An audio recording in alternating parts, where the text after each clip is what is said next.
All right, Alexander, let's talk about the military situation in Ukraine because we have all of this diplomacy taking place. We may have a resolution to the conflict in Ukraine, or at least we're getting closer. Putin's words, Putin's words. We're getting closer to a resolution in Ukraine. Those are the words that Putin used Yes. the other day. But what's driving everything is Yeah. the conflict, what is happening on the front lines. And as we have said in many videos, ultimately what got the United States to the summit in Alaska so that they can hear what the Russians had to say. And I'm sure that the Russians explained the situation on the front line in detail is what is happening on the military side of things. And it continues to get worse and worse for Ukraine. So what's the situation on the front lines? Absolutely. Now, I should say that over Pakarovsk, there's been an enormous amount of fog of war over the last couple of days. Zelensky redeployed everything that he had left, basically, to try to contain this Russian breakthrough in north of Pakarovsk. And there's been reports from the Ukrainians that they recovered about 60% of the ground north of Pakarovsk. Now, the trouble is, neither the Russians nor the Ukrainians are providing us with much video footage. They're each making completely conflicting claims about what is happening north of Pakarovsk. It does seem that the Russians have at least retained some of the ground that they captured a couple of days ago.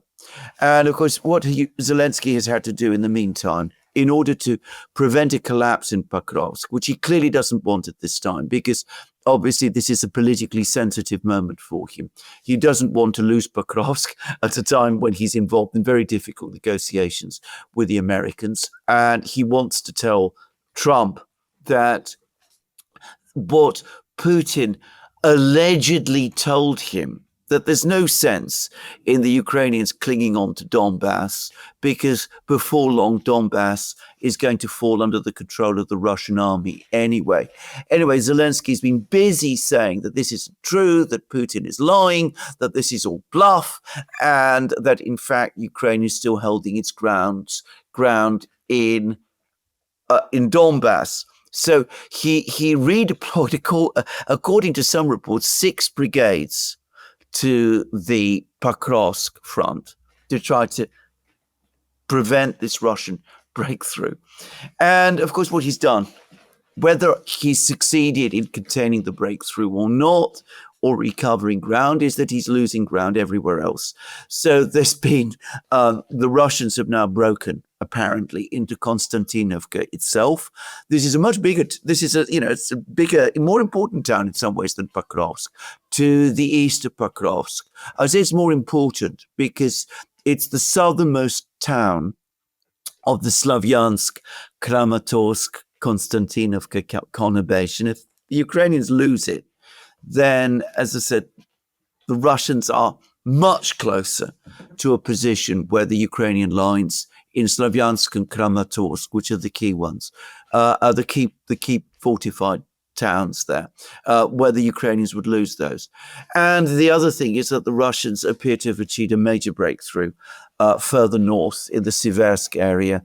It looks like they've captured, in fact, I don't think there's any doubt that they've captured an important village called Serebyanka, which is located immediately to the north of Siversk, which is a fortified town, a small place, a little bit like, you remember Ugledar in the south, which is this fortified position that the Russians took a very, very long time to capture, and which is preventing the Russians from stabilizing the front lines in the south and from making further advances in the south.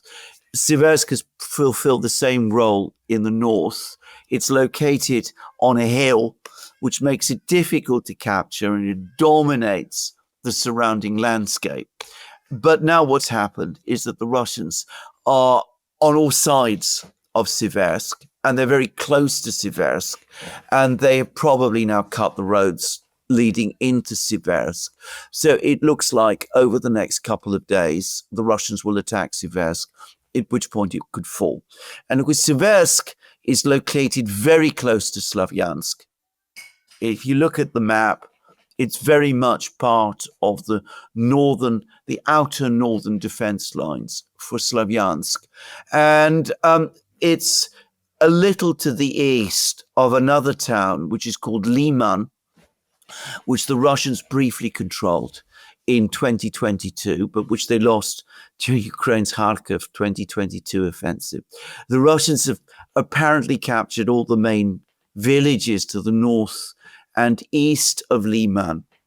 If Siversk falls, that it's impossible to see how the Ukrainians can retain control of Liman for any amount of time.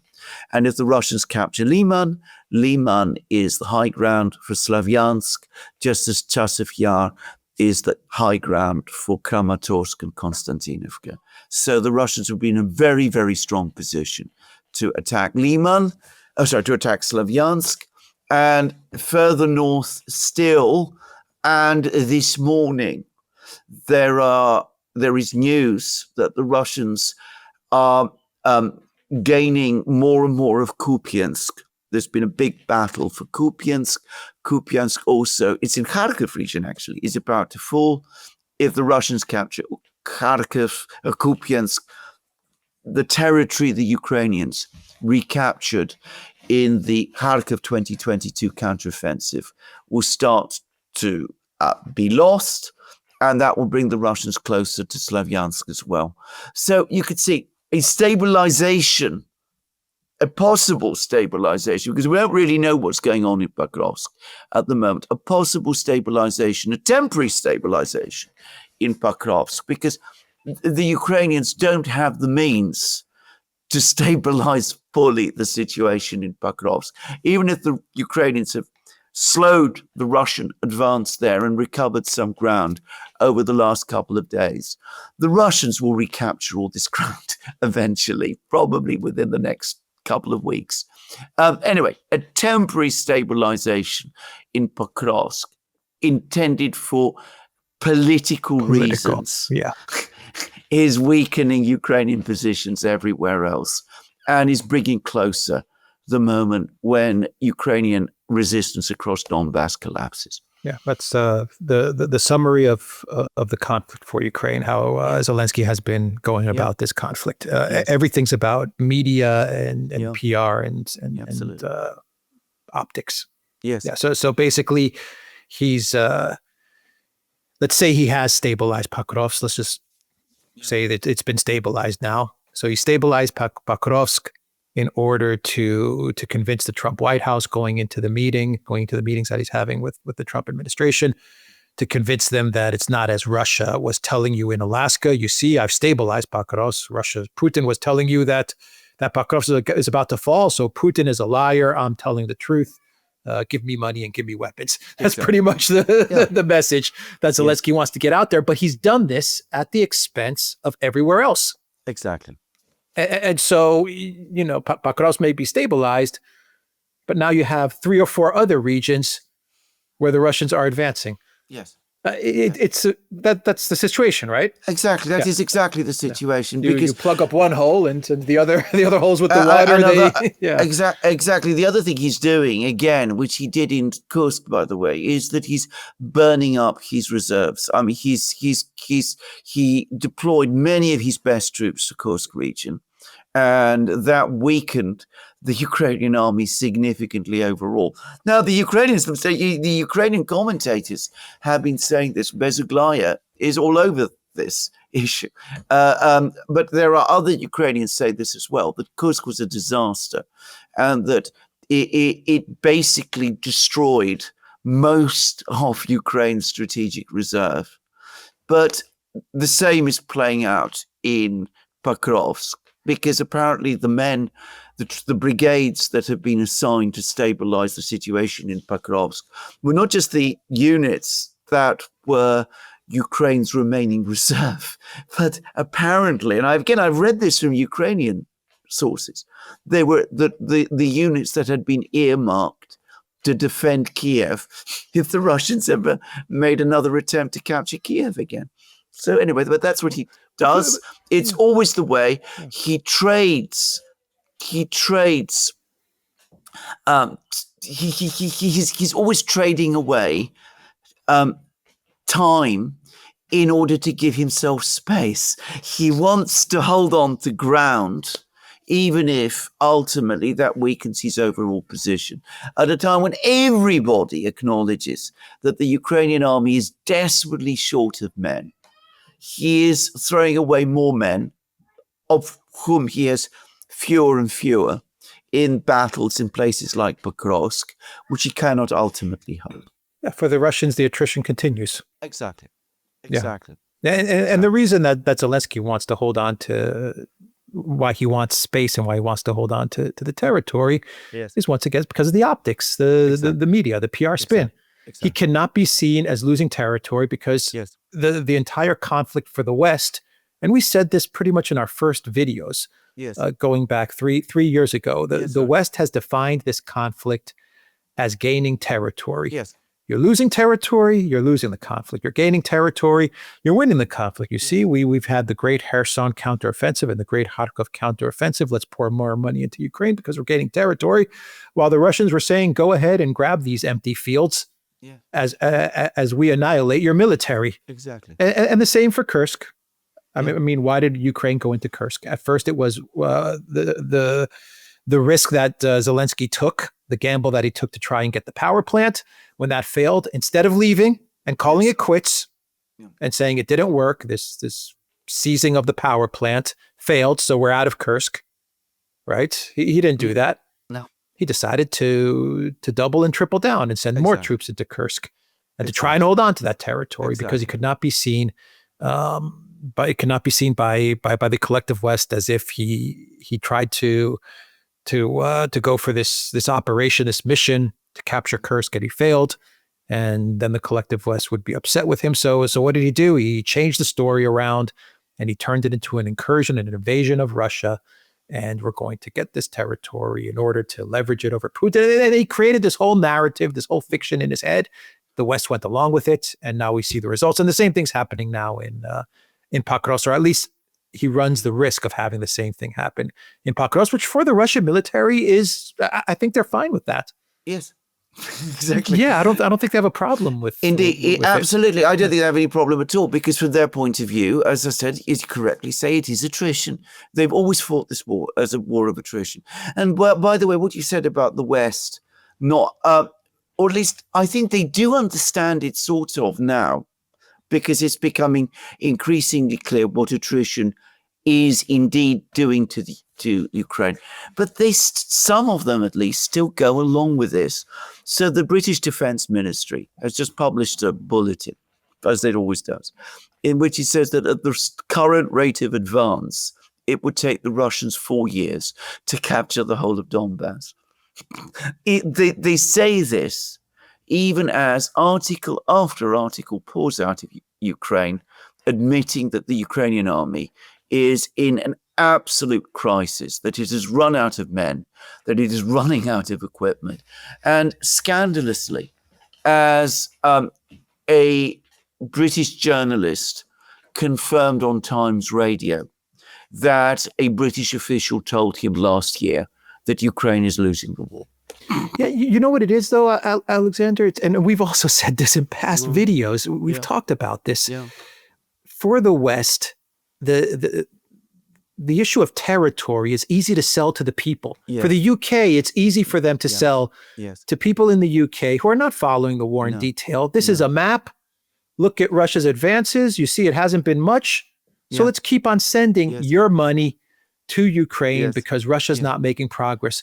Correct. A war of attrition, it's hard to document that. It's hard. Correct. It's hard to record that, and especially when you have Ukraine, throwing out these crazy numbers. Then you have Trump actually believing these crazy numbers. I know.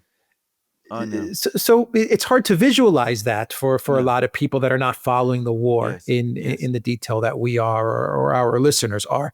So territory is easy for the West. That's why they always sell the territory part of it. We're gaining territory. The Russians are not moving fast enough. It would take them 4 years. So you see, they must be losing if it's going to take them 4 years to conquer all of Ukraine.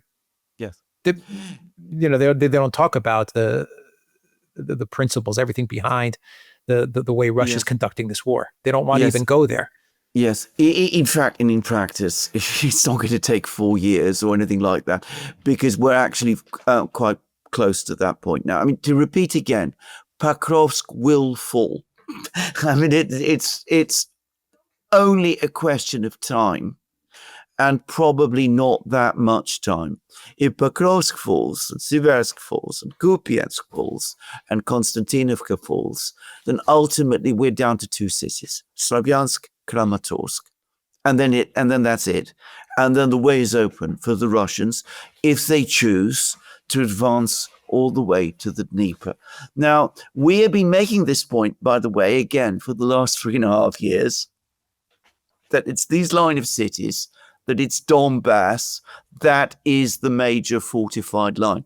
Now, the very interesting thing is how all of the discussions and debates over the last week about Putin offering a ceasefire if the Ukrainians pull out of these cities, how suddenly we see all these admissions that, in fact, Donbass was the great fortified line that we were always talking about, that if Ukraine gives up Donbass, the way is open for the Russians to advance to the Dnieper, that there is no analogous situation anywhere else in Ukraine comparable to Donbass itself. And that is true. So you go to the Institute for the Study of War. They are now admitting this. Yeah. There are even commentaries in the media, in the mainstream media now, which finally, at last, after 3.5 years, are admitting this. The other thing we were saying 3.5 years ago is that for the Russians, the priority is Donbass. They have to capture Donbass in order to win the war. But if they capture Donbass, they have won the war. And suddenly, the media is acknowledging this. And you can just go to the Financial Times, the Guardian, the Wall Street Journal, wherever, you will see the admissions. Yeah. So Putin would be giving a lot if he agrees to Istanbul Plus, wouldn't he? Or at least there's some analysts that believe that.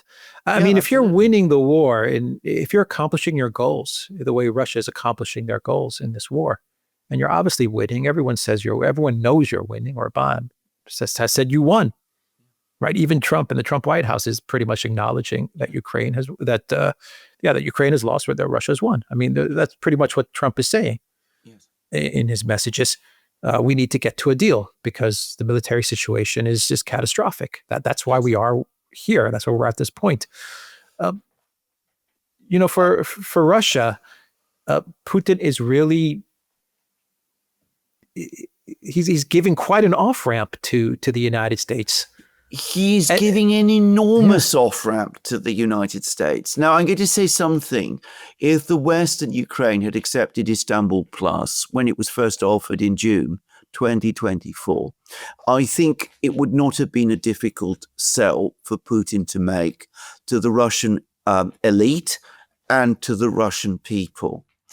Now, because a whole year has passed, and the Russians have brought themselves to the position that they are in now, I think it will be a much more difficult sell.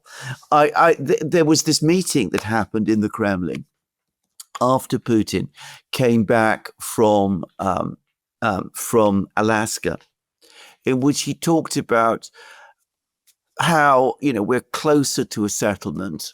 And he's then said, if you want to ask me questions, please go ahead and ask me questions.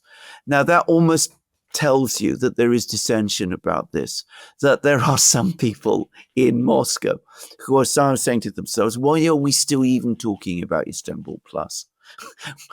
Given that we are almost there, why are we negotiating with these people at all?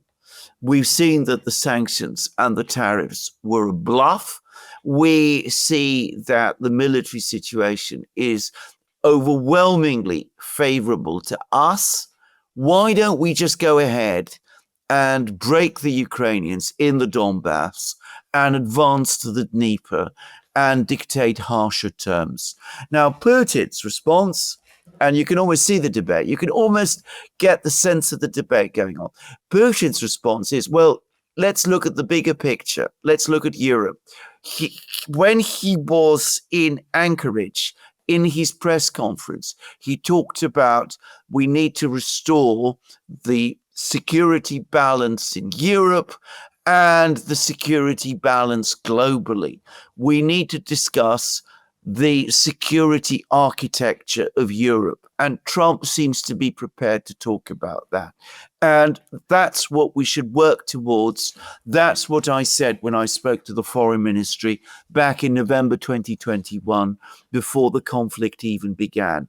And then you can get the sense of the response from the hardliners. And they will be saying to Putin, well, you're going to make all of these agreements with Trump, but the next president is going to walk away from them. So yes, we will get these deals done, but they won't last. And then Putin will no doubt say, yes, maybe they won't last, but they'll give Russia 5-10 years more time. I've just signed off on a very ambitious development strategy. When the Americans walk away, we'll be in a stronger position than we are in now. If you follow the Russian media closely, which I do, by the way, hardly anybody does, and it is a frustrating thing for me, you could see these debates just below the surface. They're going on all the time.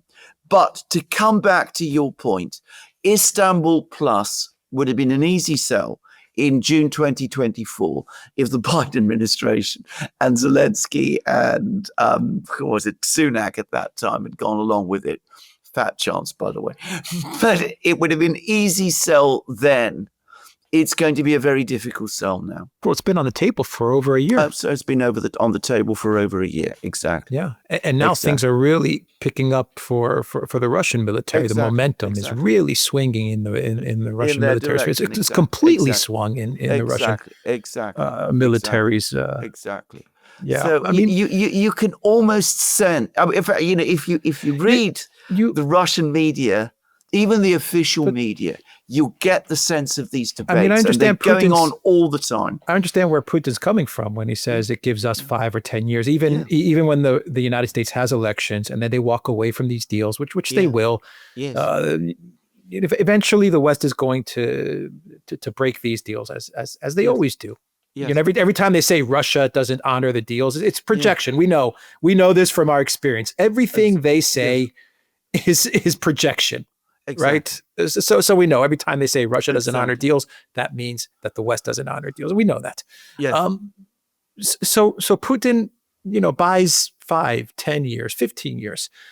But, the flip side is that Europe and the West buys 5, 10, absolutely. 15 years. Yes. They're not just going to sit static. No. And they've said they're on record as saying we are preparing for war with Russia. They've used those words. Everything we're going to do from here on out is to go to war with Russia. Yes, it is a calculation that Putin is making, that Russia will benefit more from 5-10 years of peace, and will prepare better during those 5 to 10 years of peace than the West will. It's not a huge risk. It's a risk. Now, by the way, I mean, you could argue that it's the same calculation that led to Minsk too. And I think it paid off. I think Russia was in a much stronger position in 2022 to endure a confrontation with the West than it had been in 2015. No doubt about that. No doubt about it. No doubt about that. But to project what happened, to take what happened in the past and project it into the future, to say that the Russians will indeed benefit more from another period of very uneasy truce. As you correctly said, it's a big risk. And as I said, there are many, many people in Moscow who will say it's not a risk worth taking. The rest is compulsively hostile. They don't want peace with us. We should not even think about a truce with them. You could sense these debates. They're taking place all the time. They are always there. You can almost hear the arguments as they take place. Yeah. Of course, all of this this discussion hinges on the scenario that Europe rejects. That Europe accepts, and Zelensky accepts Trump's terms. Yes, that he's presenting. Yeah, so I of mean, course. Of course, they may reject it, and then the conflict just continues. The conflict just continues, in which case, as I said, the hardliners in Moscow are going to get what they want anyway. Yeah, exactly. Okay. We'll end the video there. The Duran.locals.com. We are on Rumble and X and Telegram. Go to the Duran shop, pick up some merch like what we are wearing in this video update. There's a link in the description box down below. Take care.